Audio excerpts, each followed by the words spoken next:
Eh, en el año 2008 estuve ayudando a una ONG en Orán, en Argelia, Restauradores Sin Fronteras, asistiéndoles con la reordenación de una sala de un museo, ¿no? Un museo que resultó ser un museo enciclopédico hecho por los franceses, que es ahora el Museo Ahmed Shabana. Y curiosamente esta sala de arqueología, que era la que se iba a remodelar, pues presentaba una ordenación completamente colonial, ¿no? Una visión de un pasado antiguo desde una perspectiva completamente decimonónica y completamente colonialista, ¿no? y que desde luego parecía una cámara de tiempo, ¿no? Es decir, entrabas en el museo y salías y eran como dos tiempos y dos países diferentes, ¿no? Y eso la verdad es que me llamó muchísimo la atención porque era un gran contraste, ¿no? Es decir, de pasar de una sociedad árabe contemporánea en Argelia con una dictadura en la que viven a de repente a un interior donde estabas viendo otra cosa, ¿no? Estabas viendo Occidente, un Occidente colonialista, con una visión arquetípica también del pasado, ¿no? Es decir, del trofeo arqueológico, ¿no? Y la verdad es que eso fue, eso me llamó muchísimo la atención, ¿no? Quizás por la propia contaminación que tenemos hoy en día con todas las teorías coloniales, poscoloniales, toda la academia de alguna manera, ¿no? Paralelamente, el edificio del museo forma parte de un grupo de edificios que es una especie como de pequeña acrópolis, ¿no? Sobre una medio colina, sobre un alto, que son el museo, la Escuela de Bellas Artes, École de Beaux-Arts y la biblioteca. Y de nuevo, es decir, me encuentro la Escuela de Bellas Artes, el École de Beaux-Arts de Orán, una especie de escuela, academia francesa del XIX, ¿no? O con los preceptos de la enseñanza de artes, ¿no? del siglo XIX, ¿no? Curiosamente, pues es decir, personajes como Yves Saint Laurent estudiaron allí, ¿no? Es decir, porque él nace en Orán y evidentemente se va. Por una serie de razones, yo creo que tienen más que ver con su propia existencia, ¿no? como ser, como hombre. De nuevo me encuentro con una situación de un exterior, un interior que no sabes cómo casan, ¿no? Es decir, cómo interseccionan. Y a partir de ahí, de unas tomas documentales que hago, ¿no? en vídeo y en fotografía, a partir de ahí empiezo a construir parte de este proyecto, ¿no? Me encuentro también curiosamente con el manifiesto de Courbet, pintor francés, un terrorista prácticamente de la época, ¿no? Es decir, un punk. Me encuentro con un manifiesto, el manifiesto realista del año 55, publicado después en el 61, donde Courbet reniega precisamente de la academia. A él le piden un grupo de artistas menores que les dé clase y él dice que no le interesa nada esa idea de lo académico, de la academia, del instructor, del profesor, porque al fin y al cabo es casi imponer un trauma, ¿no? Es ese poder de la institución, del Estado, de imponer una serie de normas, ¿no? Y de que alguien imponga o genere ese tipo de doctrina, ¿no?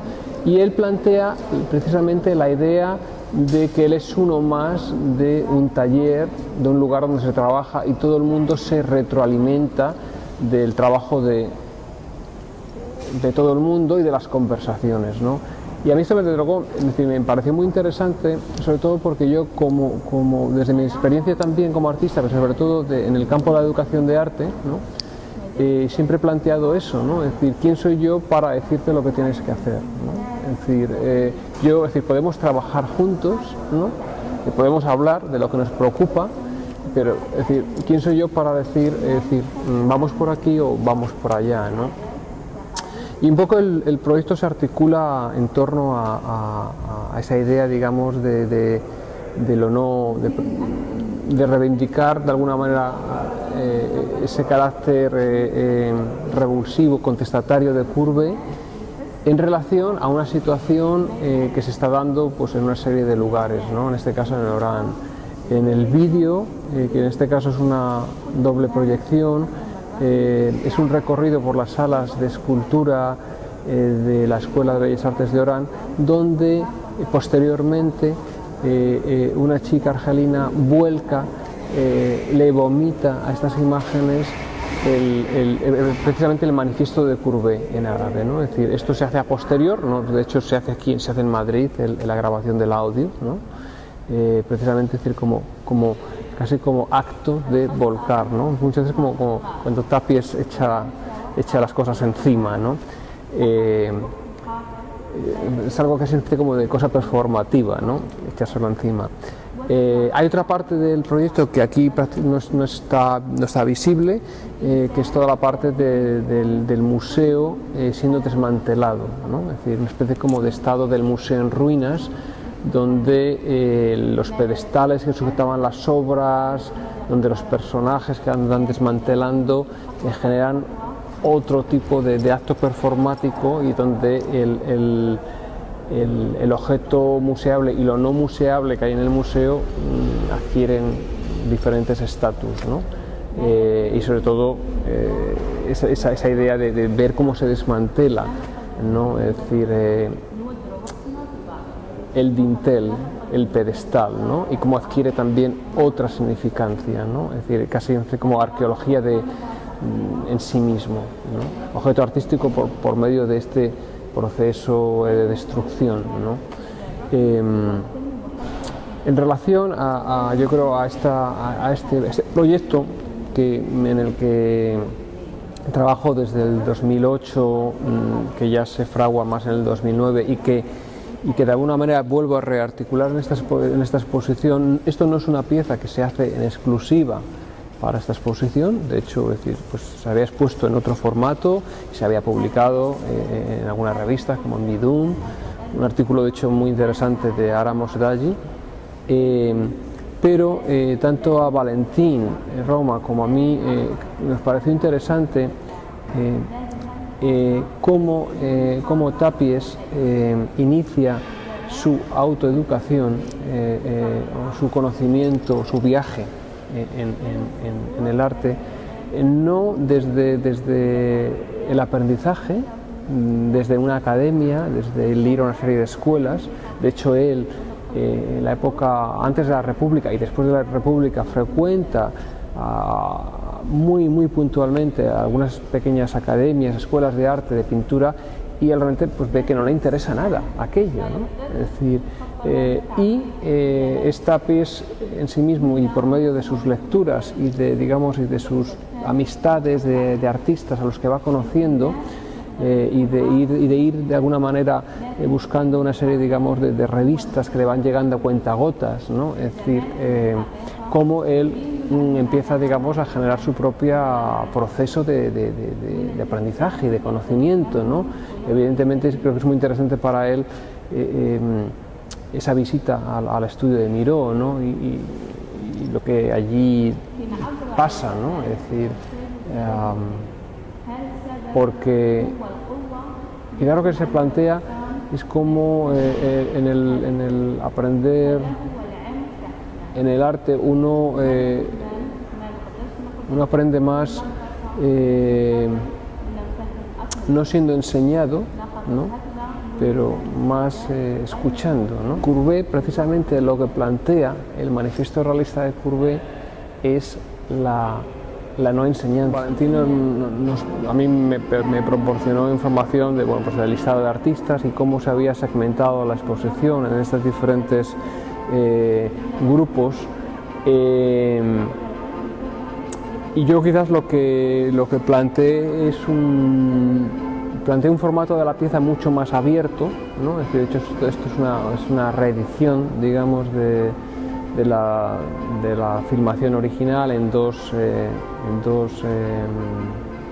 canales, un póster que, bueno, que no existía, es decir, una visibilidad del manifiesto y de ese lado contestatario hacia lo educativo en el arte, que en otras presentaciones de la pieza no había hecho y que aquí sí me ha parecido más oportuno, ¿no? Sobre todo porque quizás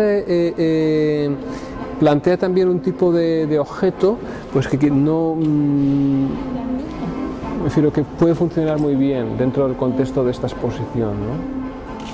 Hay algunos elementos de texto, pero no hay demasiados, y quizás en este caso, es decir, plantearlo como, además, una pieza quizás puede ser de las piezas más antiguas, ¿no? Es decir, no el póster, pero el contenido, ¿no? Es decir, es un texto hecho en 1855, publicado en 1861, ¿no?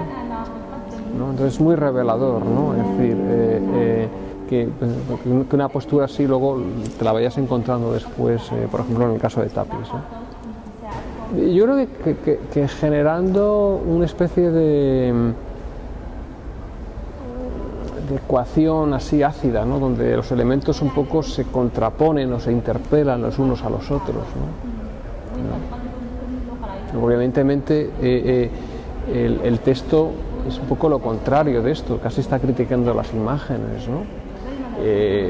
Perdón, el audio. Y el audio en sí, por ejemplo, no está subtitulado. Perdón, el vídeo no está subtitulado, ¿no? No me gustaba subtitularlo porque en el hecho de leer los subtítulos uno se pierde muchas veces la narrativa de las imágenes, ¿no? Y por otro lado, el dotar al audio de la sensibilidad, si queremos llamarlo, del árabe argelino en este caso, es también, es decir, abrir otra ventana, ¿no? Es decir, al contenido, politizarlo incluso más, ¿no? Es decir, hoy en día, ¿no? Se contradicen, se interpelan, ¿no? Es decir, sí, eso sería una buena manera, ¿no? de hablar de la estructura, ¿no? Quizás hace como de máquina medio, una máquina como las de Picabia, ¿no? Son máquinas un poco imposibles, ¿no? Sí. Y yo de hecho me refiero, mi trabajo ha girado muchas piezas en torno a la educación, ¿no? Y de la educación y una especie como de educación libre, ¿no? Es decir, de esas otras actividades contestatarias que nos educan de otra manera, de una manera más libre, en la que decidimos. Mi trabajo ha tenido mucho que ver, siempre se ha desarrollado en muchos casos en torno a instituciones educativas, ¿no? Aquí en España y en Los Ángeles, ¿no? Aparte de otros proyectos, ¿no? Es decir, que responden también a lugares específicos. Y han tenido que ver efectivamente con esa idea, digamos, de lo educativo, y cómo lo educativo no deja de ser un elemento completamente normativo, ¿no? Para generar un poco, bueno, pues patrones uniformes y que todo el mundo sigue, ¿no? Y opera desde estas perspectivas, ¿no? Y mi interés siempre ha sido de alguna manera ese acto desobediente, ¿no? de niño, ¿no? Es decir, que dices, no, por aquí quieres que vaya, pero yo voy a hacer esto otro. Una desobediencia donde hay, digamos, una adquisición de un conocimiento crítico y también mucho más placentero, ¿no? Yo creo que sí, de hecho, esa idea creo que hay una especie como de sensibilidad, de desobediencia, ¿no? En el trabajo, de hecho, es decir, el volcar el audio, ¿no? A las imágenes es casi un acto desobediente, ¿no? Es decir, es lo contrario ¿no? Es decir, estas imágenes deberían de hablar de otra cosa, deberían de autohablar de ellas mismas, ¿no? Pues no, es decir, de repente el audio es justamente lo contrario, ¿no?